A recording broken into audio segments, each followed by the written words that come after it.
నమస్తే. మా పేరు ఏ సురేంద్ర నాయుడు, వంశం పారంపర్య వైద్యుణ్ణి. ఈరోజు మీకు తెలియజేస్తున్నటువంటి వైద్యము దగ్గు. వర్షాకాలం వచ్చిందంటే చాలు, చిన్నపిల్లల నుంచి పెద్దోళ్ళ వరకు, వృద్ధుల వరకు ప్రతి ఒక్కరు కూడా దగ్గి గొంతు నొప్పి, ఆ తర్వాత ఎన్నో రకాలైనటువంటి ట్యాబ్లెట్స్ వాడినా కూడా తగ్గక బాధపడేవాళ్ళని మనం చూస్తూనే ఉంటాం. అదేవిధంగా మనము గృహ వైద్యంలో ఇంటిలో చేసుకునేటువంటి చిట్కాను మీకు నేను తెలియజేస్తాను. దానికి కావాల్సింది కరక్కాయ. చూడండి, చిన్న కరక్కాయ తీసుకొని దీన్ని పగలగొట్టి చిన్న ముక్క తీసి బొగ్గన పెట్టుకున్న రసం మింగుతూ ఉన్నారంటే ఈ యొక్క దగ్గు సమస్య క్రమేణా తగ్గుతుంది. మరొకటి చూడండి, తులసి అండి. ఈ తులసిని, కృష్ణ తులసిని తీసుకోండి. ఒక 5 నుంచి 10 ఆకులు తీసుకొని నవ్వులి బొగ్గన పెట్టుకొని నిదానముగా రసం మింగుతూ ఉన్నా కూడా ఈ దగ్గు సమస్య అనేది క్రమేణా తగ్గుతుంది. మాకు చాలా కాలం నుంచి ఇబ్బంది పడుతున్నాం అనే వాళ్ళకైతే జుటపాకు 2 కాయలు ఇలా జంట చేసుకొని ఉంటాయి. ఒక ఆకులు తీసుకురండి. దానికి మిరియాలండి, మిరియాలు ఒక 3 వేయండి. ఒక చిన్న వెల్లుల్లిపాయ వేసి మెత్తగా నూరి మింగేశారంటే దగ్గు అనేది తగ్గిపోతుంది. కానీ మనం ఇంట్లో పెట్టుకోవాలా, సీజన్లో అందరికి కూడా కుటుంబానికి చెట్ల దగ్గరికి ఎదుక్కొని పోవాలంటే కుదరదు. కాబట్టి దానికి కూడా మీకు మీరుగానే తయారు చేసుకునే దానికి ఒక అద్భుతమైనటువంటి కానుకని చెప్తాను. చూడండి, కరక్కాయ కొన్ని తీసుకోండి. తర్వాత మిరియాలు, పెప్పర్ అనేదిని, వీటిని కూడా తీసుకోండి. మరొకటి తిప్పతీగండి, అమృత బల్లి అంటాం. దీన్ని తీసుకొని చిన్నగా కట్ చేసి కాండాన్ని ఎండబెట్టుకొని చూర్ణం తీసుకోండి. మరొకటి యాలక బుడ్డలు, అంటే మన పాయసంలో వాడేటటువంటి యాలక బుడ్డలు. మరొకటి సొంటిని తీసుకోండి, మెత్తగా దంచి దీన్ని కూడా జల్లించిన చూర్ణం తీసుకోండి. కాకడాసింగ్ ఈ విధంగా ఉంటుంది. దీన్ని ఇంచితే గొంతు లాలం ఎలా ఉంటుందో అలా ఉంటుందండి. ఈ యొక్క దగ్గును అతి త్వరగా తగ్గిస్తుంది, కఫాన్ని కూడా పూర్తిగా నివృత్తి చేస్తుంది. దీని పేరు కాకడాసింగ్. మరొకటి ఇక్కడ చూడండి, దీన్నే పచ్చ కర్పూరము అంటారు. దగ్గుతో పాటు చాలామందికి కఫం చేరుతుంది. కఫం పూర్తిగా నిర్మూలించుకోవాలంటే కొద్ది మోతాదుగా పచ్చ కర్పూరాన్ని కూడా వాడుకోవచ్చు. ఇక్కడ ఇదే కస్తూరి, చాలా సుగంధ పరిమళంగా ఉంటుంది. దీన్ని కూడా కొద్దిగా వేసుకున్నట్టయితే, ఇంతకుముందు చిన్నపిల్లల నుంచి పెద్దోళ్ళ వరకు కూడా కస్తూరి మాత్రలని తయారు చేసి వాడడం మనం చూసే ఉన్నాం.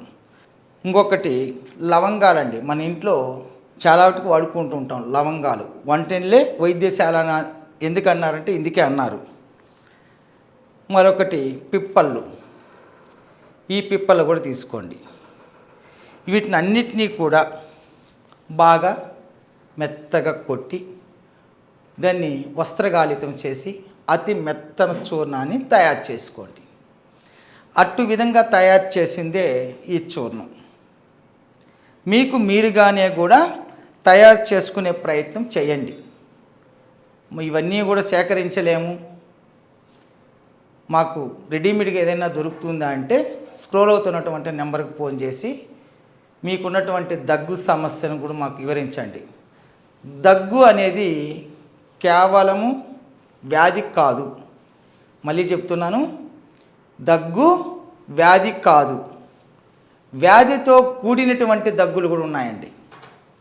హార్ట్ ప్రాబ్లం ఉన్న వాళ్ళకు దగ్గు వస్తుంది, ఆస్మా ఉన్న వాళ్ళకు దగ్గు వస్తుంది, టీవీ రోగం ఉన్న వాళ్ళకు దగ్గు వస్తుంది, క్యాన్సర్ ఉన్న వాళ్ళకు కూడా దగ్గు వస్తుంది, చాలామంది దీర్ఘకాలికంగా దగ్గుతూనే ఉన్నామంటే మీ వ్యాధి ఏంటనేది తెలుసుకోవడానికి కూడా ప్రయత్నించండి. కేవలం మీరు దగ్గు మందులే వాడుకుంటూ పోయినారంటే వ్యాధి ముదిరి మీకు అపాయం కూడా జరుగుతుంది. కాబట్టి మీ వ్యాధిని ఏంటనేది తెలుసుకునే ప్రయత్నం చేయండి. ఇటీ వంటికి వ్యాధికి కారణమైనటువంటి ఆ మందులే వాడండి. అప్పుడు మీకు దగ్గు కూడా వెళ్తుంది. లేదండి మాకు వైరల్ నుంచి వచ్చింది, మాకు ఇన్ఫెక్షన్ నుంచి వచ్చింది, మాకు దగ్గు అనే సమస్య వర్షాకాలం చలికాలము ఆ తర్వాత మాకు శీతలమైనప్పుడు మాత్రమే వస్తుంది, జ్వరాలు వచ్చినప్పుడు అంటే చంటి పిల్లల నుంచి వయసు అయిపోయిన వృద్ధుల వరకు కూడా ప్రతి ఒక్కరూ కూడా ఇంటిలో ఒక చిటికెట్ తీసి నోట్లో వేసుకొని బుగ్గన పెట్టుకొని ఆ రసం మింగుతూ ఉన్నారంటే మీకు దగ్గు మటుమాయమైపోతుంది. మరి దగ్గుతో పాటు కఫం కూడా ఉంటుంది. చాలామందికి ముక్కులు మూసుకపోతాయి, ఈ గంటలో గల్ల చేరుతుంది, అంటే కఫం చేరిపోతుంది. చాలా ఇబ్బంది పడే వాళ్ళకు మన నుంచి ఎలా ఏంటంటే వాం పువ్వు, పుదీనా పువ్వు, అదేవిధంగా పచ్చకర్పూరం, ఈ మూడు ఒక గాజు బాటిల్ వేసి పెట్టినట్లయితే లిక్విడ్ అవుతుంది. దీనే త్రిధార అంటారు. ఆ ఒక్క డ్రాపు వేడి నీళ్ళలో కానీ లేదు డైరెక్ట్గా నేలకి మీద వేసుకొని మింగేసినట్లయితే కఫం కూడా పూడుస్తుంది. ఇటువంటి గొప్ప కానుకని మీకు అందజేశాను. మీకు ఎటువంటి సమస్యలు ఉన్నా ఇవే కాకుండా స్క్రోల్ అవుతున్నటువంటి నెంబర్కి వాట్సాప్ మూలికంగా వాయిస్ రికార్డు కానీ టైప్ చేసి కానీ మాకు తెలియజేసినట్లయితే మేము వీలు చూసుకొని ఫ్రీ టైంలో మీకు ఖచ్చితంగా రిప్లై పెడతామని తెలియజేస్తూ సెలవు తీసుకుంటున్నాను. సర్వే జనం సుఖినో భవంతు. నమస్తే. Sir, one life lesson what medicine has taught you. Whatever you can do without expecting. But I really believe మన పాజిటివ్ యాటిట్యూడ్ ఉంటేనే మనం ఏదైనా సాధించగలం. గట్ ని మనం కరెక్ట్ గా డీల్ చేసినట్లయితే అది మనకి పాజిటివ్ హార్మోన్స్ ని రిలీజ్ చేస్తుంది. షుగర్ వచ్చిన వాళ్ళ పరిస్థితి ఏంటి? పొట్ట దగ్గర పెరిగితే దాన్ని ఆండ్రాయిడ్ అంటారు, ఆండ్రాయిడ్ ఫోన్ కదా. అసలు థాట్స్ ఎందుకు వస్తాయి? బ్రెయిన్ డెడ్ అంటే దానికి ప్రపంచం అంతా కూడా కొన్ని నిర్దిష్టమైనటువంటి లక్షణాలు ఉన్నాయి. మానసికంగా ధైర్యంగా ఉంటే క్యాన్సర్ జయించవచ్చు. You are a doctor for a cause sir, అంతే. వాళ్ళకి వచ్చిన ఆదాయం కాకుండా ఫ్రీ సర్వీస్ ఎంతమందికో చేస్తారు.